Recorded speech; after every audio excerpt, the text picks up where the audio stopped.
अस्सलाम वालेकुम एवरीवन, उम्मीद करता हूँ आप सब खैरियत से होंगे। तो वीडियो शुरू करने से पहले आपसे गुजारिश है कि हमारे चैनल को सब्सक्राइब कर दें और बेल आइकन दबा दें ताकि आप इस तरह की वीडियोस मिलती रहें। तो आज हम जिस बारे में बात करने जा रहे हैं वो जो आजकल जो पिछले कुछ दिन कह लें, मतलब एक दो दिन से जो टॉपिक ट्रेंडिंग पे चल रहा है, कल से जो शहीनशाह अफरीदी और सरफराज के बीच लड़ाई हुई है उसी के बारे में आज हम बात करने जा रहे हैं। तो हुआ कुछ यूँ था कि लाहौर और कोयटा का मैच जारी था। कोयटा की टीम जो कि करीब इवेंट से बाहर हो चुकी है। लाहौर की अभी भी उम्मीद है, तीसरे नंबर पे खड़े हैं। तो इनका मैच चल रहा था। शाहीन शाह बॉलिंग कर रहे थे और सरफराज अहमद बैटिंग पे थे। सरफराज अहमद के 20 के करीब रन्स भी थे उसमें बनाए हुए थे। तो लाहौर जो कि अभी अच्छी फॉर्म में चल रहा है, पिछले कुछ दिनों से मैच तो हारा है। तो शाहीन शाह ने जैसे सरफराज को बॉल डाली, एक बाउंसर मारा, तो सरफराज ने उस बाउंसर को खेलने की कोशिश की। उनके बैट पर ना लगी बल्कि बॉल उनके हेलमेट पे लग कर चली गई कीपर की तरफ। सरफराज ने रन लिया। जैसे सरफराज वापस आ रहे थे तो उसने शाहीन शाह अफरीदी से कुछ बोला। उसके बाद शाहीन शाह अफरीदी वापस आ गए और उनके दरमियान सख्त अल्फाज का तबादला हुआ। अभी जो सुनने मैच के बाद बहुत से लोगों ने शाहीन शाह पे तनकीद की है। तो शाहीन शाह का ये कहना है कि मैंने जो हमारी लड़ाई का मेन वजह है वो ये है कि मैंने जब सरफराज को बाउंसर किया, सरफराज जब रन दौड़े और दूसरी साइड पे पहुँचे, पैर वाली साइड पे, तो सरफराज ने मुझसे बोला कि मुझे सॉरी बोलो। तो शाहीन शाह कहता है कि मुझे इस बात पे गुस्सा आया उसने मुझे सॉरी कहने का क्यों कहा, क्योंकि मैच में एक बॉलर बाउंसर करना ये कोई नई बात तो है नहीं। और हर बॉलर की अपनी मर्जी होती है कि वो कौन सी बॉल करवाए। तो खैर इसी तरह वो कहता है कि सरफराज ने मुझे कहा कि मुझसे सॉरी बोलो। लेकिन न्यूज़ वाले कह रहे हैं कि जैसे सरफराज का रिएक्शन भी देखा जा सकता है कि सरफराज ने उससे कुछ बोला है। तो जो न्यूज़ वाले बता रहे हैं कि सरफराज ने उससे कहा कि कूल डाउन, मतलब कि ठंड रखो, मतलब थोड़ा वो जोश वगैरह दिखा रहा है। तो शाहीन शाह कहता है कि नहीं, इसने मुझसे कहा कि मुझसे सॉरी बोलो। खैर इसी तरह शाहीन शाह फिर वापस आ गया और इन दोनों के दरमियान सख्त अल्फाज का तबादला हुआ।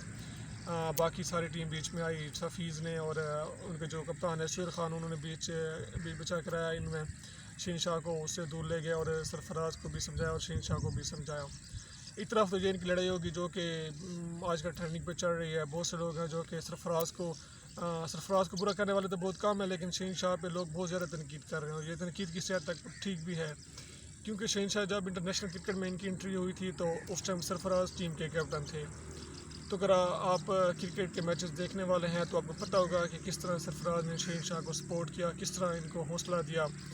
मैचेस में अगर आप पिछले मैचेस उठा कर देख लें, शाहीन शाह जो कि अगर कोई बुरी बॉल भी कराता था, सरफराज उसके पास जाते, उसको समझाते।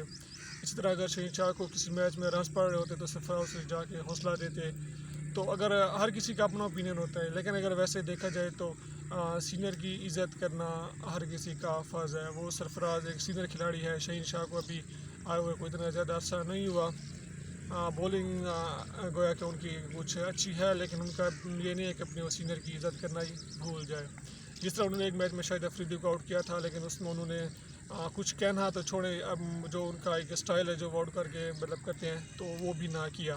अगर दूसरी तरफ सरफराज देखा जाए तो वो भी इनका सीनियर ही है, लेकिन इन्होंने उसकी बिल्कुल इज़्ज़त ना की, खुद भी बहुत से करवाया। और इसके बाद हारिस रऊफ़ का ये कहना है कि जब मैं बॉलिंग करने पे आया तो शाहीन शाह ने मुझे कहा कि सरफराज को सर पे बॉल मारो। तो ये भी एक इंतहाई गलत बात है। अपने सीनियर के साथ ऐसे करके आप क्या पैगाम देना चाहते हैं दूसरी टीमों को, दूसरे ममालिक को, कि हम अपने सीनियर की इज़्ज़त इस तरह करते हैं। खैर कुछ जो क्रिकेट के जो हैं गुरु वगैरह वो कुछ कहते हैं कि ठीक, जैसे रमीज़ राजा कह रहे थे कि ये चीज़ इतनी बुरी भी नहीं है, क्योंकि ये चीज़ PSL की रौनक है। इससे PSL को मज़ीद प्रमोशन मिलेगी, ज़्यादा से ज़्यादा लोग इसे देखेंगे। रमीज़ राजा ने जो कि हर मैच के बाद अपना तजज़िया देते हैं, उसमें उन्होंने ये बात की है कि ये कोई इतना बड़ा नहीं है। और मेरी तो ख्वाहिश यही है कि फ्यूचर में भी ऐसे वाक़यात हों, लेकिन लिमिट में रहे, अगर किसी को गाली गलौच और ये चीज़ें ना की जाएँ। कल की जो फाइट थी उसमें सरफराज और शाहीन एक दूसरे को बहुत ज़्यादा बातें कहीं, गालियाँ भी निकाली, और उस बाद में हारिस रऊफ़ को भी कहा कि इसको सर पे बॉल मारो। तो हर किसी का अपना ओपिनियन है, लेकिन शाहीन शाह ने एक गलत काम किया है। सीनियर की इज़्ज़त करनी चाहिए थी उसे। अगर उसने कुछ बोल भी दिया है तो शाहीन शाह का ये हक बनता था कि वो खामोश हो जाते, एक सीनियर होने के नाते उनको इज़्ज़त देते। لیکن شہید شاہ نے ایسے بالکل نہ کیا اور وہ بھی غصے میں آ گیا اور ایک دوسرے کو خوب باتیں سنائیں. تو اسی طرح یہ ٹاپک ابھی تو چل رہا ہے اور بہت سے لوگ اس پہ باتیں کر رہے ہیں, بہت سی ویڈیو اس پہ بن رہی ہیں. تو آپ بھی اپنے رائے کا ضرور کیجیے گا. اسی طرح ہمارے چینل کو سبسکرائب کر دیں تاکہ آپ کو اس طرح کی اور ویڈیوز بھی دیکھنے کو ملتی رہے. شکریہ.